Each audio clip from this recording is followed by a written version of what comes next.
Hello, Internet. It is I, the Malik Aaron, and welcome back to Box Office Predictions. Today, we're going to be talking about Juliet and Romeo. So, as usual, we're going to be going over the pros and cons. So, let's get to it. Pros. Mm. Okay. Who we got here? I don't even. Rebel Wilson. Okay. I know who she is. She's 45. Really? 40. Wow. Did not know that. She looks way younger than that. Wow. Anywho, yeah, she's been around for a while. Her, I guess, big like breakout movie was Pitch Perfect, where she portrayed a fat Amy. That's literally what she's called. And the Pitch Perfect movies, one, two, and three. She's mainly been like a supporting actress, never like the main character in a movie, always like the side character. Except for Isn't It Romantic? That she was the main character. And Isn't It Romantic? That did okay financially. A decent amount of these did okay financially.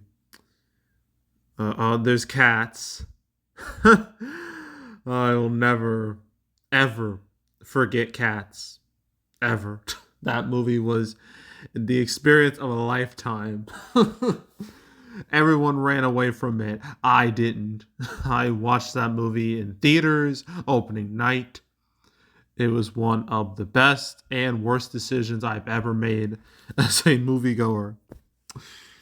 And yeah, I'm just glad I get to mention it again. And yeah, she was like Jenny Annie Dots, where there was like this one part where it was like, I forgot which song it was, but like it was kind of nightmarish where she like zips off like a coat, like a fur, and to reveal a new thing of fur. It's horrifying. You do not want to watch it.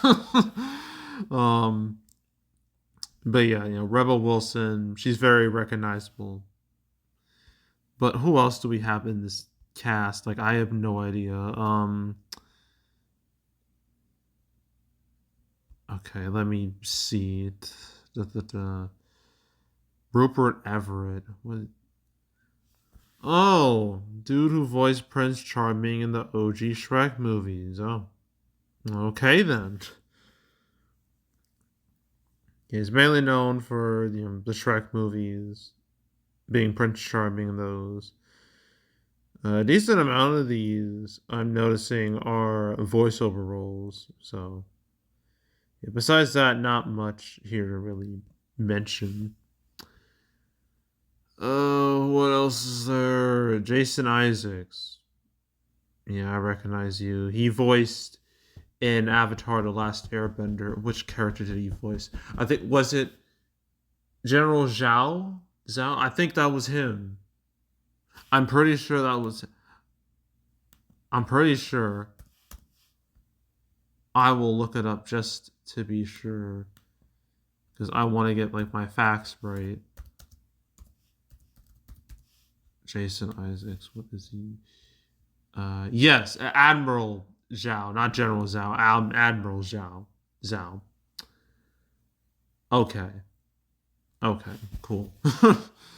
um. Yeah, he's done movies, but he's mainly known for like TV.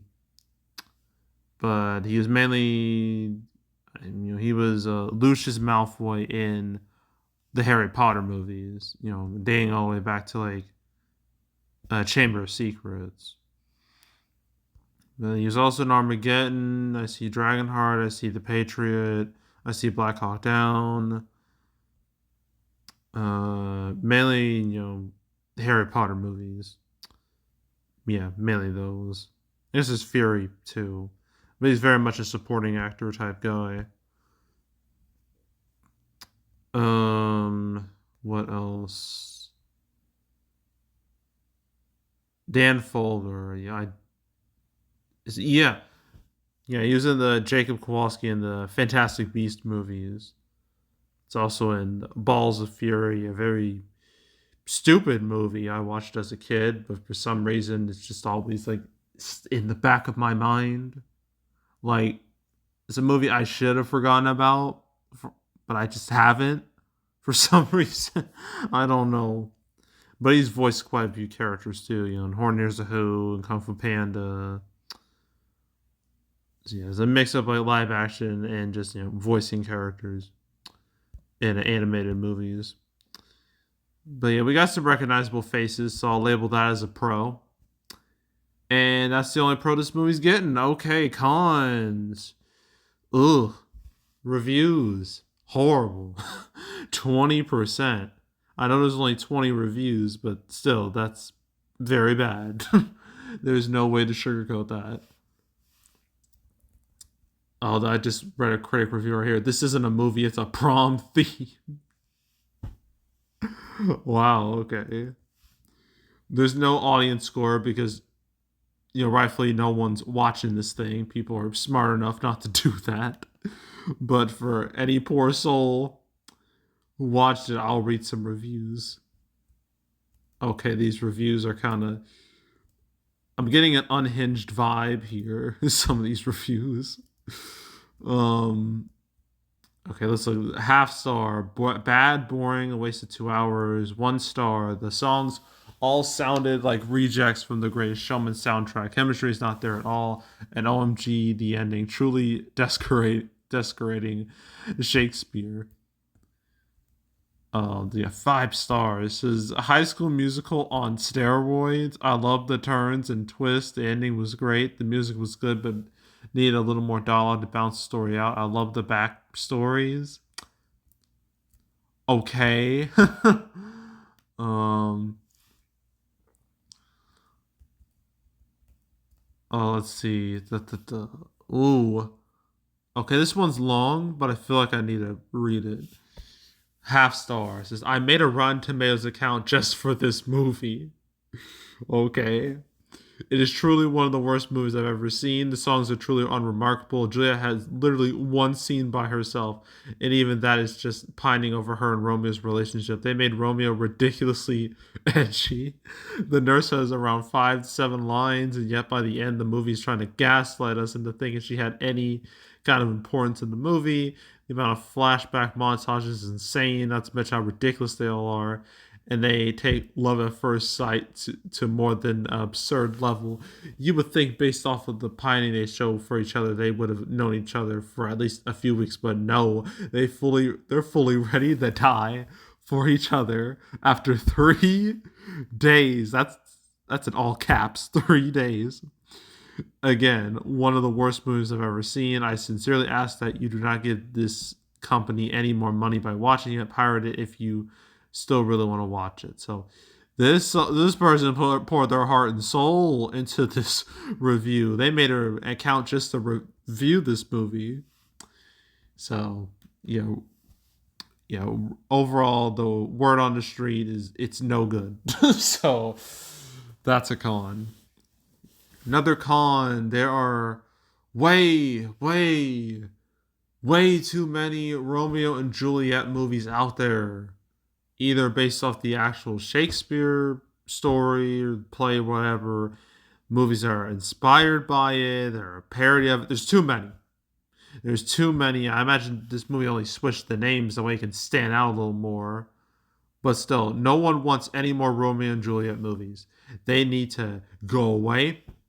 That whole subgenre needs to die. It's just too much. It is too much. There's too many Romeo and Juliet movies, just like there's too many Pinocchio movies. There's too many Snow White movies. We gotta stop. Just stop, please.